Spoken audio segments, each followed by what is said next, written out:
একটু সজনে শাক ভাজবো, হলুদ দিলাম আর রসুন, কালো জিরে, পেঁয়াজ, কাঁচা লঙ্কা ফোড়ন দিচ্ছি। এই যে সজনে শাক, এই শাকগুলো না বাজারে পাওয়া খুব দুর্লভ, সচরাচর চোখে পড়ে না। আজকে বাজারে গিয়ে পেয়ে গেছি, নিয়ে চলে এসেছি। আর এই শাক খেলে যদি মনে করেন কারোর ঘুম হচ্ছে না, এই শাক খেলে দুপুরবেলা শুয়ে পড়বেন, শাক খেয়ে একটু এরকম ঘুম এসে যাবে জানেন।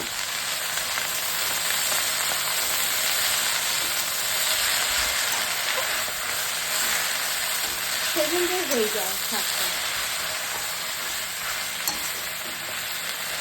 সঙ্গে সঙ্গে কমে গেল।